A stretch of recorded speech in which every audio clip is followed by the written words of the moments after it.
pros and cons to the Baylor versus Oklahoma State game, which was a loss, 24-14 in Stillwater last night. I'll start with the cons. They gave up 3 sacks on offense. The O-line looked terrible. The offense was non-existent most of the game, though 14 points in the second half, but they were clearly out-coached, out-physicaled. No points off turnovers, which they had 3 interceptions.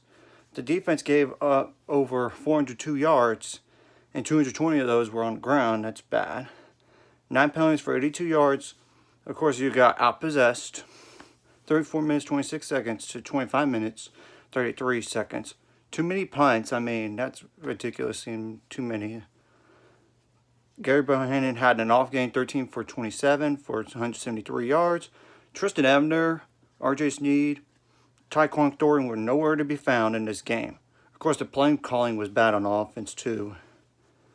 I mean, and they allowed 24 first downs for Oklahoma State's offense. 8 for 19 for Oklahoma State on third down.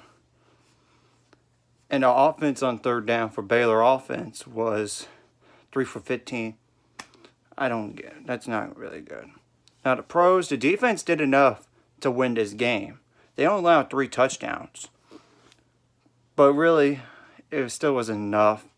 I mean, enough to win. The offense scored 14 points in the second half, which it could have been a lot worse of an outcome in terms of difference, but still, 0 at halftime, that's inexcusable.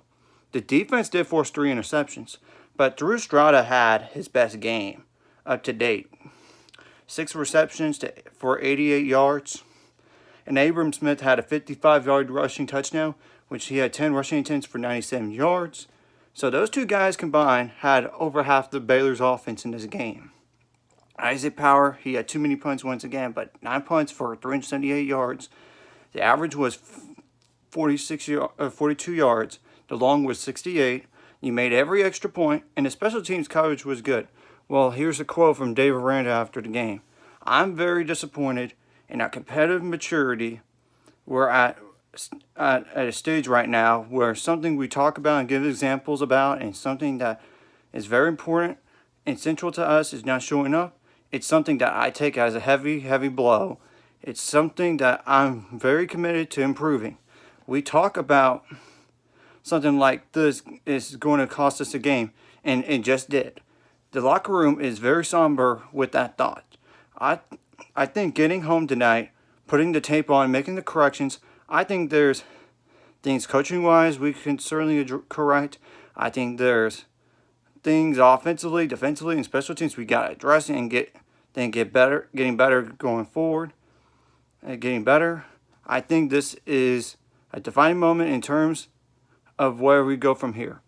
Oklahoma State, I give them credit on defense. They ran something different than Baylor expected, but they clearly were outcoached. Well, the good news is the next 3 out of 4 games, including a bye week after BYU game, is at McLean Stadium. That's helpful. The rest of this month is at home and no travel. Anyways, if you like this content, hit the like and subscribe button. And I'll see you guys later.